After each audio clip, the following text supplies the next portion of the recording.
आज के इस क्लास में सबसे पहले हम लोग जीके और करंट अफेयर्स के महत्वपूर्ण क्वेश्चंस का रिवीजन करेंगे। उसके बाद जो है आज के महत्वपूर्ण करंट अफेयर्स को देखेंगे। 5 जून 2022 को येल यूनिवर्सिटी के द्वारा 180 देशों के लिए जारी पर्यावरण प्रदर्शन सूचकांक 2022 में भारत कौन से स्थान पे है? तो ये 180 देशों के लिए जारी की गई थी और इसमें भारत जो है 180वें स्थान पे है। किस सूचकांक में? पर्यावरण प्रदर्शन सूचकांक 2022 में। प्रथम स्थान किसका है? तो प्रथम स्थान है डेनमार्क का। ठीक है। नेक्स्ट हमारा है सूर्य के अवलोकन के लिए पार्कर सोलर प्रोब मिशन किसके द्वारा भेजा जा रहा है? तो ये आपका जो पार्कर सोलर प्रोब मिशन है ये सूर्य के अवलोकन के लिए नासा के द्वारा भेजा जा रहा है। जबकि सूर्य के अवलोकन के लिए आदित्य L1 मिशन किसके द्वारा भेजा जाएगा? तो ये इसरो के द्वारा भेजा जाएगा। ठीक है ना। तो इसरो के द्वारा सूर्य के अवलोकन के लिए आदित्य L1 मिशन और नासा के द्वारा सूर्य के अवलोकन के लिए Parker solar probe mission. Okay. Next हमारा है इसरो के द्वारा चंद्रयान-1 को जो है कब प्रक्षेपित किया गया था? तो इसरो ने चंद्रयान-1 को प्रक्षेपित किया था 22 अक्टूबर 2008 को और अपने प्रक्षेपित किस रॉकेट से? तो पीएसएलवी C11 से इसको प्रक्षेपित किया गया था चंद्रयान-1 को। इसरो के द्वारा मंगलयान को कब प्रक्षेपित किया गया? तो मंगलयान को प्रक्षेपित किया गया था 5 नवंबर 2013 को और इसे पीएसएलवी C25 से जो है प्रक्षेपित किया गया था। अगला हमारा है इसरो के द्वारा चंद्रयान-2 को कब प्रक्षेपित किया गया था? तो चंद्रयान-2 आपका 22 जुलाई 2019 को भेजा गया था। जीएसएलवी मार्क 3 M1 के द्वारा जो है इस रॉकेट के द्वारा इसे भेजा गया था। ठीक है। आपसे रॉकेट भी पूछा जाता है किस रॉकेट के द्वारा इसको लॉन्च किया गया था। ठीक है। और इसके अलावा डेट भी आपसे पूछ ली जाती है। इसरो का प्रथम मानवयुक्त अंतरिक्ष मिशन कौन-सा है? तो मानवयुक्त अंतरिक्ष मिशन यानी कि इसमें पहली बार मानव भेज रहा है इसरो, तो ये है आपका गगनयान। ठीक है। नासा और इसरो का संयुक्त पृथ्वी अवलोकन उपग्रह का क्या नाम है? तो ये नासा और इसरो का संयुक्त जो है आपका अवलोकन उपग्रह है। तो इसका है एन से नासा, आई से इसरो और आपका SAR से सिंथेटिक अपर्चर रडार। ठीक है। तो इसका नाम है निसार, जो कि नासा और इसरो का संयुक्त पृथ्वी अवलोकन उपग्रह है। भारतीय राष्ट्रीय राजमार्ग प्राधिकरण यानी कि NHAI ने रिकॉर्ड कितने घंटे में 75 किलोमीटर लंबी रोड का निर्माण करके गिनीज वर्ल्ड रिकॉर्ड में अपना नाम दर्ज कराया है? तो 75 किलोमीटर लंबी रोड का निर्माण किया गया और कितने समय में? तो 105 घंटे 33 मिनट में इसका निर्माण किया गया national highway authority of India के द्वारा। ठीक है। वर्तमान में national highway authority of India की अध्यक्ष कौन है? ये आपको पता हो तो आप कमेंट करके ज़रूर बताएंगे। ओके। अगला हमारा है भारत का पहला एलपीजी युक्त और धुआं मुक्त राज्य कौन बन गया है? तो एलपीजी युक्त और धुआं मुक्त राज्य बन गया है हिमाचल प्रदेश। ठीक है। नेक्स्ट हमारा है जल स्रोतों से संरक्षण से संबंधित पर्वत धारा योजना किस राज्य की है? तो जो पर्वत धारा योजना है ये हिमाचल प्रदेश राज्य से संबंधित है। ठीक। तो जल स्रोतों के संरक्षण से संबंधित आपका पर्वत धारा योजना किससे संबंधित है? हिमाचल प्रदेश राज्य से। वेलकम टू एग्जाम सहपाठी। आज के इस डेली घटना चक्र और समसामयिकी सार की क्लास में हम लोग करंट अफेयर्स और जीके का रिवीजन कर रहे हैं। ये हमारा 124th क्लास है। अगर आप यहाँ पे पहली बार आए हैं तो यूट्यूब पे हमें सब्सक्राइब कर सकते हैं। इसके अलावा टेलीग्राम पर भी फॉलो कर सकते हैं, इंस्टाग्राम और फेसबुक पर भी। ये क्लास सभी के लिए इंपॉर्टेंट होगी क्योंकि सारे एग्जाम्स में आपके करंट अफेयर्स और जीके पूछी जाती है। तो आइए कंटिन्यू करते हैं आज की क्लास को। हाल ही में अंतर्राष्ट्रीय एल्युमिनियम संस्थान का नया अध्यक्ष किसे नियुक्त किया गया है? तो ये आपका अंतर्राष्ट्रीय एल्युमिनियम संस्थान है, इसका अध्यक्ष बनाया गया सतीश पाई को। हाल ही में world summit of information society 2022 का आयोजन कहाँ पे किया गया? तो world summit of information society का आयोजन हुआ है जेनेवा स्विट्जरलैंड में। विश्व पर्यावरण दिवस 2022 की थीम क्या है? तो इस वर्ष की जो आपकी विश्व पर्यावरण दिवस 5 अक्टूबर को मनाया गया, इसकी थीम है only one earth. Okay. UNSTSN द्वारा जारी वर्ल्ड हैप्पीनेस इंडेक्स 2022 में भारत की रैंक क्या है? तो वर्ल्ड हैप्पीनेस इंडेक्स जो है यूनाइटेड नेशन की जो है आपकी संस्था जारी करती है। ठीक है। और इसमें जो है भारत की रैंक है 136। प्रथम स्थान पे कौन है? तो आपके वर्ल्ड हैप्पीनेस इंडेक्स में प्रथम स्थान पे है फिनलैंड। अगर आपसे पूछ लिया जाए कि एग्जाम वॉरियर किसकी पुस्तक है, तो ये नरेंद्र मोदी की पुस्तक है। ये आपके एग्जाम्स में पहले भी पूछी जा चुकी है, तो आपको याद रहना चाहिए ये नाम। ठीक है। फियरलेस गवर्नेंस ये किसकी पुस्तक है? तो ये भी हाल ही में जो है किरण बेदी की पुस्तक है फियरलेस गवर्नेंस। रेत समाधि के नाम से आपका किसने लिखा था? गीतांजलि श्री। इनको अभी हाल ही में कौन सा पुरस्कार दिया गया? तो इंटरनेशनल बुकर पुरस्कार जो है प्रदान किया गया गीतांजलि श्री और डेजी रॉकवेल को, क्योंकि डेजी रॉकवेल ने इसे टॉम्ब ऑफ सैंड नाम से क्या किया था? इसका ट्रांसलेशन किया था यानी कि अनुवाद किया था। ठीक है। अगला हमारा है मैं तो यहाँ हूँ। तो मैं तो यहाँ हूँ ये किसकी पुस्तक है? तो ये आपके रामदरस मिश्र की पुस्तक है। इसके लिए इन्हें 31वां जो है सरस्वती सम्मान प्रदान किया गया अभी हाल ही में, ठीक है, रामदरस मिश्र को। माइंड मास्टर किसकी पुस्तक है? तो ये विश्वनाथन आनंद की पुस्तक है। खीर भवानी मेला कहाँ पर आयोजित किया जाता है? और ये भी याद रखेंगे कि विश्वनाथन आनंद जो थे ये भारत के पहले ग्रैंड मास्टर थे, ठीक है। पहले ग्रैंड मास्टर कौन थे? तो विश्वनाथन आनंद थे। खीर भवानी मेला का आयोजन कहाँ पे किया जाता है? तो ये किया जाता है आपके जम्मू कश्मीर में, ठीक। लेह को श्रीनगर से कौन सी सुरंग जोड़ती है? तो जोजिला सुरंग जो है ये लेह को किससे जोड़ती है? श्रीनगर से जोड़ती है। अगर मैं आपसे पूछ लूँ कि अटल सुरंग जो है लेह को किससे जोड़ती है, ठीक है, तो आप लोग कमेंट करके बताना कि अटल सुरंग लेह को किससे जोड़ती है। तोताए हिंद या फिर तूतिए हिंद जो है बोला जाता है, ये किसको कहा जाता है? तो ये कहा जाता है अमीर खुसरो की। और इनकी दो महत्वपूर्ण पुस्तकें जो आपके एग्जाम में पूछ ली जाती हैं वो हैं आपकी नूर सिपेहर और खजाइन उल फुतूह, ठीक है। ये दोनों पुस्तकें किसकी हैं? तो ये भी आपके अमीर खुसरो की पुस्तकें हैं। दिल्ली अभी दूर है, यह कथन किस सूफी संत ने किस सुल्तान को कहा था? तो दिल्ली अभी दूर दूर है ये कथन जो है निज़ामुद्दीन औलिया ने गयासुद्दीन तुगलक को कहा था, ठीक है ना। तो गयासुद्दीन तुगलक के लिए किसने ये प्रयोग किया था दिल्ली अभी दूर है शब्द? तो निज़ामुद्दीन औलिया ने। और ये भी क्वेश्चन आपके एग्जाम में पूछा जा चुका है, ठीक है ना, ये भी आप याद रखेंगे। हाल ही में जम्मू कश्मीर के लिए परिसीमन आयोग द्वारा कितनी विधानसभा सीटें निर्धारित की गई? तो परिसीमन आयोग रंजना प्रकाश देसाई की अध्यक्षता में बनी थी, जिसमें जो है 90 कुल विधानसभा सीटें निर्धारित की गई, जिनमें जम्मू को कितनी सीटें मिली? 43। और कश्मीर के लिए कुल कितनी सीटें मिली? तो 47 सीटें जो है कश्मीर के लिए मिली हैं, ठीक है। संयुक्त राष्ट्र संघ में शामिल होने वाला नवीनतम यानी कि 193वां देश कौन सा है? तो नवीनतम देश जो आपके संयुक्त राष्ट्र संघ में शामिल हुआ है वो है आपका दक्षिण सूडान। और इसकी राजधानी कहाँ पे है? तो राजधानी है इसकी जूबा, ठीक है ना, यानी कि दक्षिण सूडान की राजधानी है आपकी जूबा।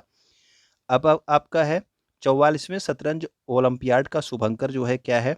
तो अभी शतरंज ओलंपियाड जो है ये आपका कहाँ पे आयोजित किया जाएगा? तो ये आपके चेन्नई में आयोजित किया जाएगा। ये भी आप याद रखना कि चेन्नई में इसका आयोजन किया जाएगा आपका शतरंज ओलंपियाड का इस वर्ष। तो ये इसका जो शुभंकर बनाया गया है इसका इससे बनाया गया है थम्बी, ठीक है ना। चौथे खेलो इंडिया यूथ गेम्स का शुभंकर कौन है? तो ये आपका धाकड़ है, ठीक है। पंचकुला हरियाणा में इसका आयोजन किया जाएगा। दूसरे खेलो इंडिया यूनिवर्सिटी गेम्स का शुभंकर कौन था? तो ये आपका वीरा था। और ये इसका आयोजन कहाँ पे किया जा चुका है? तो ये आपका कर्नाटक हरियाणा में जो है बेंगलुरु कर्नाटक में इसका आयोजन किया जा चुका है, ठीक है। दूसरे खेलो इंडिया यूनिवर्सिटी गेम्स का जिसका शुभंकर है वीरा। 32वें टोक्यो ओलंपिक 2020 का शुभंकर क्या था? तो इसका शुभंकर था आपका मिराई तोबा। 16वें टोक्यो पैरालंपिक गेम्स 2022 का शुभंकर तो ये था आपका सोमेटी। तो याद रखना जो आपका टोक्यो ओलंपिक गेम थे ये 32वें क्रम के थे, जबकि पैरालंपिक गेम्स आपके 16वें क्रम के थे, ठीक है। अगला हमारा है बीजिंग विंटर ओलंपिक 2022 का शुभंकर कौन था? तो बीजिंग विंटर ओलंपिक 2022 का शुभंकर था आपका बिंग ड्वेन ड्वेन, ठीक है। नेक्स्ट हमारा है फ्रांस में आयोजित पैरा शूटिंग विश्व कप 2022। तो याद रखना कि पैरा खिलाड़ियों के लिए यानी कि जो आपके विकलांग खिलाड़ी हैं उनका जो आपका शूटिंग का विश्व कप है ये कहाँ पे आयोजित किया गया? तो ये किया गया फ्रांस में। और इसमें भारतीय शूटर अवनी लेखरा ने कौन सा पदक जीता है? तो अवनी लेखरा ने इसमें स्वर्ण पदक जीत लिया है, ये भी आप याद रखेंगे। अंकटाड की स्थापना कब होती है? अगर आपसे पूछ ली जाए तो अंकटाड की स्थापना होती है आपका 30 दिसंबर 1964 को। तो 1964 में अंकटाड की स्थापना हुई थी, याद रखेंगे। मुख्यालय आपका जिनेवा स्विट्जरलैंड में है। अंकटाड की प्रथम महिला अध्यक्ष वर्तमान में कौन है? तो ये भी आप याद रखना। जिस तरह से आपके वर्ल्ड ट्रेड ऑर्गेनाइजेशन की प्रथम महिला अध्यक्ष बनी थी कौन? वो थी आपकी नाइजीरिया की नाकोजी ओंकाजा एवियला। उसी तरह से अंकटाड की भी प्रथम महिला अध्यक्ष बनी थी रेबेका ग्रीनस्पैन, ठीक है ना। अंकटाड का फुल फॉर्म क्या होता है? तो the United Nations conference on trade and development. United nation conference on trade and development, conference on trade and development, ठीक है। तो ये आपका अंकटाड का फुल फॉर्म हो गया। ग्लोबल इकोनॉमिक आउटलुक रिपोर्ट ये भी आपसे पूछी जाती है, ये किसके द्वारा जारी की जाती है? तो ये जारी की जाती है अंतर्राष्ट्रीय मुद्रा कोष के द्वारा यानी कि IMF के द्वारा, ठीक है। Global economic outlook report. Next हमारा है हाल ही में विश्व बैंक के द्वारा जारी की जाने वाली कौन सी रिपोर्ट बंद की जा चुकी है? तो विश्व बैंक जारी करता था इसे लेकिन अब इसे बंद कर दिया जा चुका है। तो इस रिपोर्ट का क्या नाम है? Ease of doing business report, ठीक है ना। तो इसे अब बंद कर दिया जा चुका है। तो आइए देखते हैं 11 जून 2022 के महत्वपूर्ण करंट अफेयर्स को। UN sustainable development solution network यानी कि यूएनएसडीएसएन के द्वारा जारी वैश्विक सतत विकास रिपोर्ट 2022 में भारत की रैंक क्या है? तो वैश्विक सतत विकास रिपोर्ट है सस्टेनेबल डेवलपमेंट रिपोर्ट, और इसमें भारत की रैंक आपकी 121 यानी कि 121वीं है। और इसमें प्रथम स्थान पे कौन है? तो फिनलैंड पहले स्थान पे है। ठीक है। यूएनएसडीएसएन यानी कि United nation sustainable development solution network के द्वारा वर्ल्ड हैप्पीनेस रिपोर्ट भी जारी की जाती है, जो कुछ देर पहले आपको बताया गया। उसमें भारत की रैंक आपको क्या बताई गई, आप लोग कमेंट करके बताना। विश्व खुशहाली सूचकांक में भारत की रैंक क्या है? ठीक है। फिनलैंड उसमें भी पहले नंबर पे है। वर्ष 2029 में शुक्र ग्रह के लिए दा विंसी मिशन किसके द्वारा भेजा जाएगा? तो याद रखना कि 2029 में भेजा जाएगा शुक्र ग्रह के लिए। और इस मिशन का क्या नाम है? इस मिशन का नाम है दा विंसी मिशन। और भेजा किसके द्वारा जाएगा? तो नासा के द्वारा भेजा जाएगा। इसरो के द्वारा कौन सा जो है शुक्र ग्रह के लिए मिशन भेजा जाएगा? तो उसका नाम है शुक्रयान-1। ठीक है ना। हाल ही में ड्रोन नीति 2022 तैयार करने वाला देश का पहला राज्य कौन बन गया है? तो ड्रोन नीति 2022 तैयार करने वाला पहला राज्य बन गया है आपका हिमाचल प्रदेश, क्योंकि हिमाचल प्रदेश में आपका पहाड़ी राज्य है और वहाँ पर लोगों तक पहुँच बनाने के लिए इस ड्रोन का इस्तेमाल किया जाएगा। चेन्नई में आयोजित होने वाले 44वें शतरंज ओलंपियाड का शुभंकर क्या है? तो अभी कुछ देर पहले आपको बताया गया था, इसका शुभंकर है थम्बी। ठीक है। तो ये आपका 44वां शतरंज ओलंपियाड अब इस बार कहाँ पे होगा? तो ये भारत में आयोजित होना है। मास्को में ये आयोजित होना था, लेकिन उसके स्थान को बदलकर अब इसको चेन्नई में कर दिया गया है, क्योंकि रूस ने जो है यूक्रेन के खिलाफ युद्ध छेड़ दिया है, इसलिए। केंद्र सरकार ने विभिन्न पुरस्कारों के नामांकन प्रक्रिया को पारदर्शी बनाने एवं जन भागीदारी को सुनिश्चित करने के लिए किस पोर्टल की शुरुआत की है? तो पुरस्कारों की नामांकन प्रक्रिया को पारदर्शी बनाने के लिए राष्ट्रीय पुरस्कार पोर्टल का प्रारंभ किया गया भारत सरकार के द्वारा। हाल ही में किस देश में डिजिटल इलेक्ट्रॉनिक्स के लिए दुनिया का पहला राइट टू रिपेयर कानून पारित किया गया है? तो जो आपके छोटे दुकानदार हैं उन्हें भी रिपेयर करने का अधिकार है, ताकि कंपनी के सामान उन तक आसानी से पहुंच हो सके। इसके लिए राइट टू रिपेयर कानून जो है बनाया गया यूएसए के द्वारा, यानी कि अमेरिका के द्वारा। अंकटाड द्वारा जारी विश्व निवेश रिपोर्ट 2022 में कौन सा देश वर्ष 2021 में एफडीआई का शीर्ष प्राप्तकर्ता बना रहा है?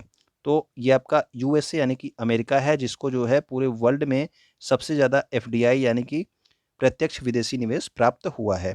ठीक है। और ये किस रिपोर्ट में बताया गया? तो विश्व निवेश रिपोर्ट 2022 में। और ये किसके द्वारा जारी की जाती है? तो अंकटाड के द्वारा। अभी कुछ देर पहले मैंने आपको बताया था कि अंकटाड की स्थापना कब हुई थी, ये आप लोग कमेंट करके बताना। इसके अलावा अंकटाड की प्रथम महिला अध्यक्ष कौन बनी है, ये भी आपको बताना है। ठीक है ना। और इस जो जो आपका रिपोर्ट है विश्व निवेश रिपोर्ट 2022, इसमें भारत किस स्थान पे है? तो भारत इसमें 7वें स्थान पे, यानी कि पूरे विश्व में एफडीआई के प्राप्तकर्ता में भारत 7वें स्थान पे है।